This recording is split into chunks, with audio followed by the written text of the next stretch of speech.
Good morning, children. Welcome back to chemistry class. Now we are in lesson 6, metals and non-metals. And this is our video session 15. This is a part 2 of this lesson. Recapitulation. In our last video session, we studied metals, non-metals, melting point, boiling point, conductors, sonorous, and density.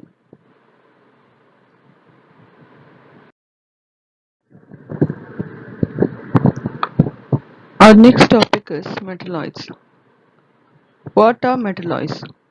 Metalloids, physical properties more like those of metals, but chemical reactivity is more like that of non-metals. Many atomic properties are intermediate between those of metals and non-metals. Actually, these are not a metals or non-metal. They are in between. They are intermediate between a metal and non-metal. Some of the reactions it can show as a metal features, and some of the reactions it may be act as a non-metals. So we can call it as a metallites because sometimes it has been acting as a metal, other times it is acting as a non-metal. So it is showing a properties in between a metal and non-metal. That's why we are calling metalloids.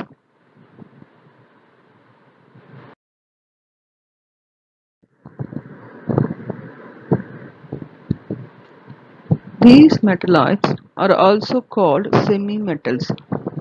They are having properties intermediate between those metals and non-metals. Example for these non-metal: boron, silicon, germanium, arsenic, antimony, and tellurium or metallites. So these are having a properties in between a metal and non-metal. So what are the properties of these metalloids? Metalloids are hard solids. So it is a one among a property of metal. So it is in this place it is acting as a metal. They may or may not have luster. Some metalloids they have a lustrous appearance. Lustrous means already we discussed in the metals properties shiny appearance. So some they can have a shiny appearance, some they cannot. Example: germanium, antimony, and tellurium. So they have a lustrous appearance in their structure.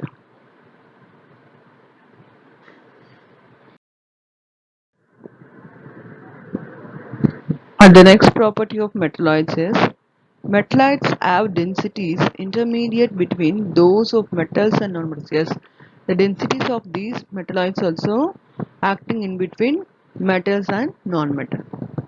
The conduction of heat also intermediate between metals and non-metals. Yes, because it has been placed in the periodic table in between metals and non-metal. So obviously it shows the features also like a metal or non-metal. Here they are saying about a conduction of heat. So what they said, except some metalloids being good conductors of electricity. So they are rather conduct or nor. So some of the metalloids they can conduct heat as well as some of them are conducting electricity. Those are arsenic and antimony, not conduct electricity. So in that also these two metalloids they cannot conduct electricity, but silicon and germanium are semiconductors. Semiconductors means they can conduct electricity sometimes, sometimes they won't conduct. So semi means off. So they are silicon and germanium. We can call it as a semiconductors.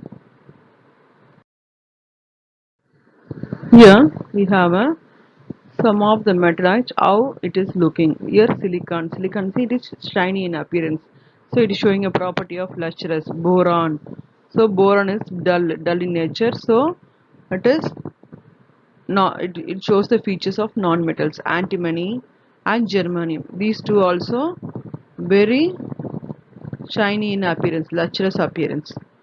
Arsenic also while looking it is very shiny in nature. antimony and tellurium. These two are very dull appearance, so it seems like a non-metal.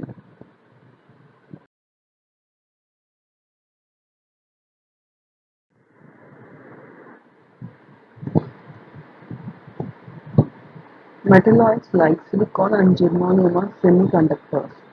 The semiconducting property of these elements has made them highly useful in the electronic industry. Yes, it is a metalloid. It can conduct electricity also. So how they are conducting electricity? So when the time of conduction, one side is acting as a positive, another one is acting as a negative. Then we are getting an electric charge from this semiconductors. So that only the electronic industries they are using the silicon and germanium to generate electricity to do their industry work. For example, the chips used in the TV. In the TV, and we have a small chips, and then computers, phone are used to made of silicon. Yes, so the electronic devices, the chips and all made by this silicon.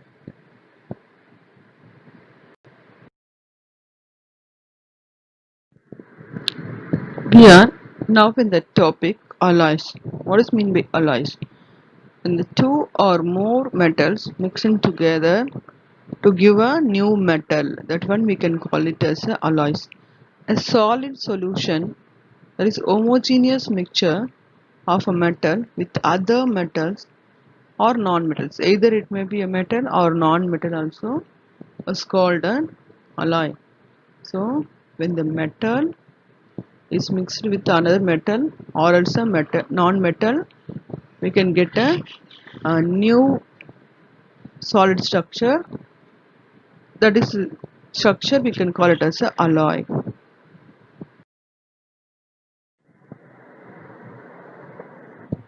Here we have an example of alloys. The first one is steel is an alloy of iron, manganese and carbon. Yes, the steel itself we have a iron, manganese and carbon. Regularly we are using stainless steel vessels at your home. Likewise, it has a mixture of iron, manganese and carbon. Next, brass. Brass is an alloy of copper and zinc. When the copper is a reddish brown metal and zinc is a white metal. When these two are mixing, we are getting a yellowish color brass metal. So, when mixing it two or more metals and non-metals into it, we are getting another solid structure of metal.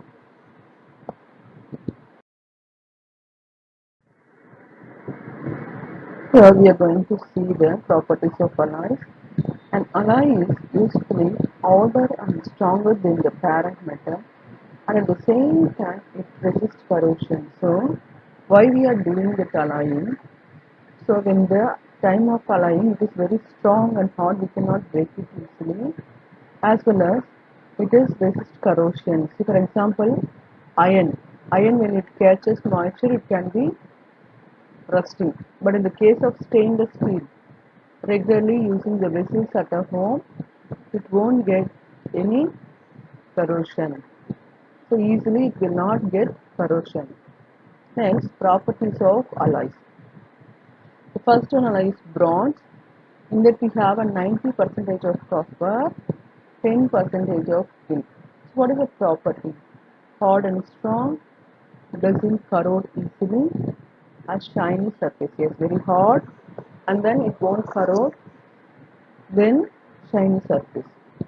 So what are the uses of this? To build statue and monuments. So many of the statues and monuments was built by these bronze.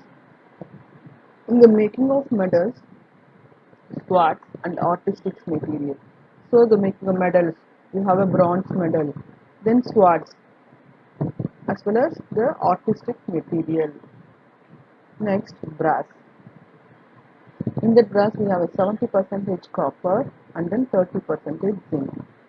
It is harder than copper. So it is the main parent metal is copper, but it is very hard when we compare to the copper.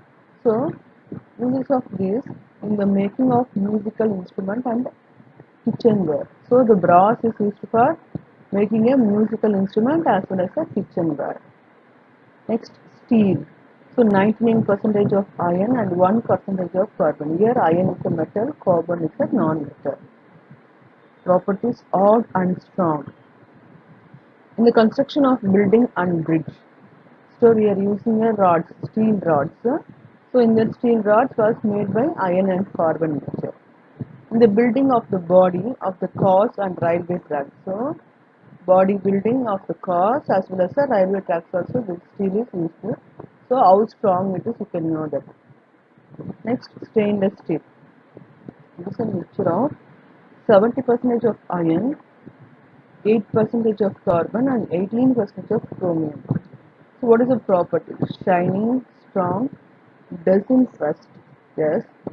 And then to make a cutlery and surgical instrument. So cutlery means the cutting knives we are using at our home, and then surgery. So for surgical instrument in the hospitals we are using this because it won't doesn't rust, always it doesn't rust, so they are making the surgical instrument of the stainless steel. Dura-aluminum. So dura-aluminum is that 93% aluminum, 3% copper, and 3% magnesium and 1% manganese. So in that it is very light, right, and then strong. So what is the uses? To make the body of the aeroplanes and bullet trains. So to make it is a useful for the making of aeroplane body as well as a bullet trains. Next we have a alloy powder. It is made by 96% tin, 3% copper and 1% antimony. It is lustrous, shiny and strong. In the making of souvenirs it is used.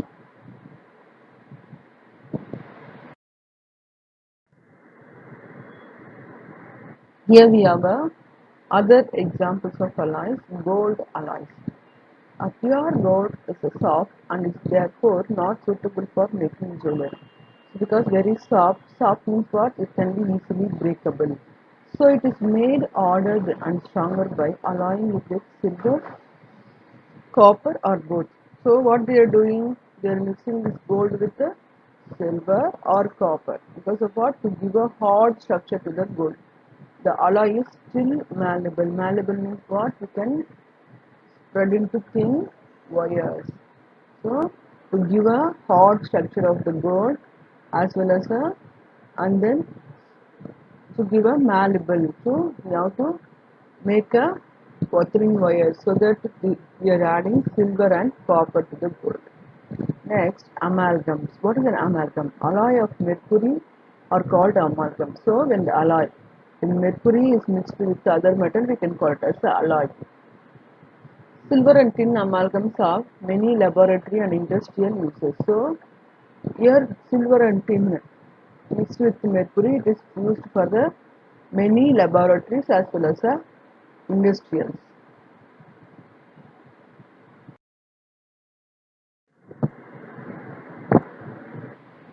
Here is the assignment for this class. Write the properties of metalloids. What is an alloy? Write some semiconductors name. What are metalloids? What are amalgams?